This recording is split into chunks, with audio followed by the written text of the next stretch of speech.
मैं doctor Parvez Khan, head of department, GSVM medical college Kanpur. जैसे कि आप सब जानते हैं कि मुकरमाइकोसिस के केसेस में बहुत इजाफा हुआ है।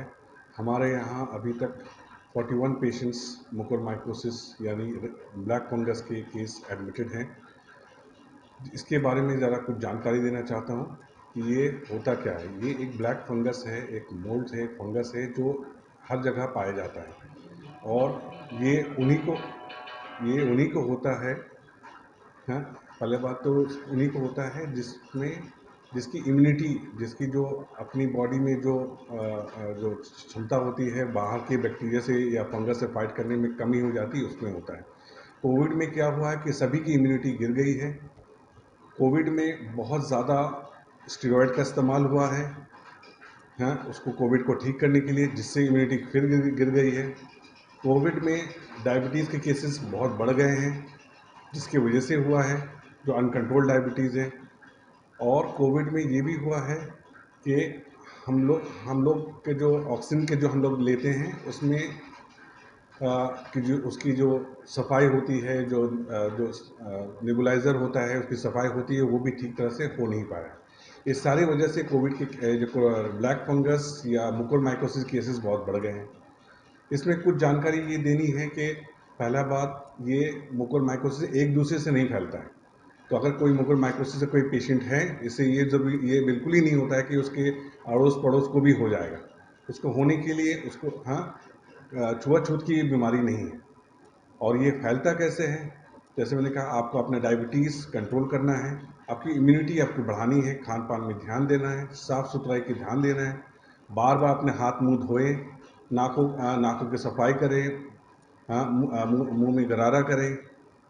और एक और चीज़ पाई गई है मुकोरमाइकोसिस केस में कि जब ये कोविड केसेस बढ़े तो किसी तरह इसने फैला कि आपको स्टीम लेना है, तो लोगों ने बहुत ज़्यादा स्टीम ली।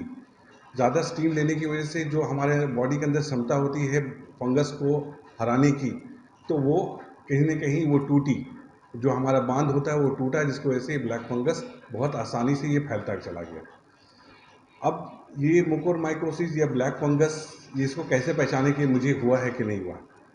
अगर आप डायबिटिक हैं, आपको पहले कोविड हो चुका है, आपको ऑक्सीजन लग चुका है, आपको स्टेरॉयड खूब लगा है, तो आप होने के आपके चांसेस ज़्यादा हैं। तो इसको पहचानने के लिए तरीका ये होता है कि अगर आपको ऑक्सीजन लग चुका है, आपको स्टेरॉयड खूब लगा है, तो आप होने के आपके चांसेस ज़्यादा हैं। तो इसको पहचानने के लिए तरीका ये होता है कि अगर आपके, हाँ, आधे फेस में, आधे शक्ल में बहुत दर्द हो रहा है, या बहुत एक ऐसा सर दर्द जो इससे पहले कभी नहीं हुआ, इतना वो दर्द नया नया नया दर्द शुरू शुरू हो जाता है, आधे शक्ल में दर्द होता है, आँखों में स्वेलिंग आ जाती है, नाक से ब्लीडिंग होती है, नाक से खुरंट निकलने लगता है, और नाक अक्सर जाम रहने लगता है, जैसे साइनोसाइटिस वाली केसेस होते हैं, अक्सर जाम रहने लगता है। तो और आँखों में ये भी हो सकता है कि कभी कभी आँख की स्वेलिंग के साथ साथ आँख आपको डबल भी दिखाई देने लगे। तो अगर कभी ऐसा कोई भी लक्षण आपको पाया जाता है कि आँख में डबल दिखाई देना, आँख में स्वेलिंग होना, सर में अचानक सर दर्द हो जाना, नाक अक्सर जाम रहना, या पूरे फेस में दर्द होना, तो आप इस मुकोरमाइकोसिस के लक्षण समझ सकते हैं। और तुरंत अगर आप आते हैं ऑप्थोलॉजिस्ट या ईएनटी स्पेशलिस्ट से आप कंसल्ट करते हैं, जिससे हम लोग कुछ जांच करके इसको पता कर सकते हैं कि ये मुकर का केस है कि नहीं, ये ब्लैक फंगस का केस है कि नहीं। अगर हमें इसे जल्दी पकड़ लेते हैं तो इसमें 100% हम इसकी रिकवरी कर सकते हैं। ये मौतें तभी होती हैं या जब हम लोग शुरू में इसे पकड़ नहीं पाते, बहुत देर से पेशेंट आता है। तो अगर आप ये लक्षण आपको मिले और आप तुरंत डॉक्टर से कंसल्ट करें, और इसका इलाज अगर शुरू हो जाता है, जैसे आजकल हमें इंजेक्शंस की अवेलेबिलिटी भी है, ऑपरेशन सारे स्टाफ वेल ट्रेंड हैं, तो अगर हम लोग इसे पकड़ जल्दी आइडेंटिफाई कर लेते हैं और उसके इंटरवेंशन स्टार्ट कर देते हैं, तो 90% केसेस को हम लोग बचा ले जाते हैं।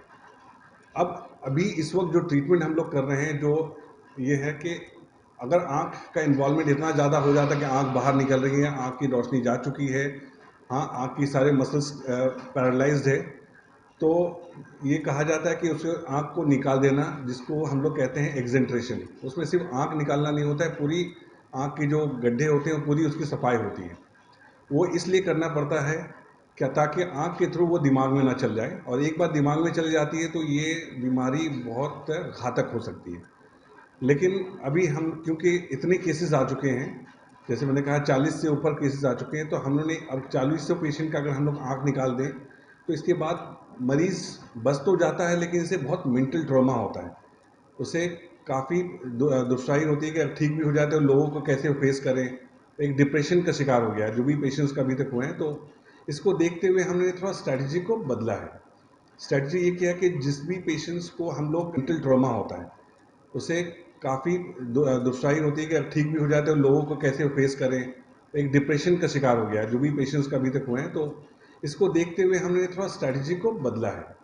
स्ट्रैटेजी ये किया कि जिस भी पेशेंट्स को हम लोग बचा सकते हैं, जिससे आँख नहीं निकाल सकते हैं, उसको कोशिश करना चाहिए। तो इसमें हम लोगों ने जो इंजेक्शंस हम लोग नसों के थ्रू देते हैं एम्फोटेरेसिन बी, उसी इंजेक्शन को हम लोग आँखों में रेट्रो ऑर्बिटल इंजेक्शन देते हैं। आँखों के पीछे हिस्से में जहाँ पर ये फंगस ग्रो कर रहा होता है, वो इंजेक्शंस के थ्रू वहाँ पर हर ऑल्टरनेट डे वो हर मरीज़ को देते हैं। इसमें हमें बहुत अच्छी सफलता मिली है, और हम लोगों को अभी तक सिर्फ 4 आँखें निकालने की ज़रूरत पड़ी है। बाकी सारे मरीज़ों को आँखें हमें रोशनी ना भी हो तो भी आँख की जो स्ट्रक्चर है उसको बचाने में हमें कामयाबी मिली है। और ऐसे भी देखा गया कि जिनमें रोशनी पहले जा चुकी थी, वो इंजेक्शन लगाने के बाद कुछ रोशनी वापस भी आ गई है। तो ये स्ट्रैटेजी हमने चेंज किया है। तो ये ज़रूरी नहीं है कि सारे पेशेंट जिसको मुकुर हो जाए या ब्लैक फंगस हो जाए उसकी आँखें निकालनी पड़ेगी। अब ये स्ट्रैटेजी के थ्रू हम लोग काफ़ी हद तक हमें सफलता इससे मिली है। तो हम लोग बचा सकते हैं, जिससे आँख नहीं निकाल सकते हैं उसको कोशिश करना चाहिए। तो इसमें हम लोगों ने जो इंजेक्शंस हम लोग नसों के थ्रू देते हैं एम्फोटेरेसिन बी, उसी इंजेक्शन को हम लोग आँखों में रेट्रो ऑर्बिटल इंजेक्शन देते हैं। आँखों के पीछे हिस्से में जहाँ पर ये फंगस ग्रो कर रहा होता है, वो इंजेक्शंस के थ्रू वहाँ पर हर ऑल्टरनेट डे वो हर मरीज़ को देते हैं। इसमें हमें बहुत अच्छी सफलता मिली है, और हम लोगों को अभी तक सिर्फ 4 आँखें निकालने की ज़रूरत पड़ी है। बाकी सारे मरीज़ों को आँखें हमें रोशनी ना भी हो तो भी आँख की जो स्ट्रक्चर है उसको बचाने में हमें कामयाबी मिली है। और ऐसे भी देखा गया कि जिनमें रोशनी पहले जा चुकी थी, वो इंजेक्शन लगाने के बाद कुछ रोशनी वापस भी आ गई है। तो ये स्ट्रैटेजी हमने चेंज किया है। तो ये ज़रूरी नहीं है कि सारे पेशेंट जिसको मुकुर हो जाए या ब्लैक फंगस हो जाए उसकी आँखें निकालनी पड़ेगी। अब ये स्ट्रैटेजी के थ्रू हम लोग काफ़ी हद तक हमें सफलता इससे मिली है।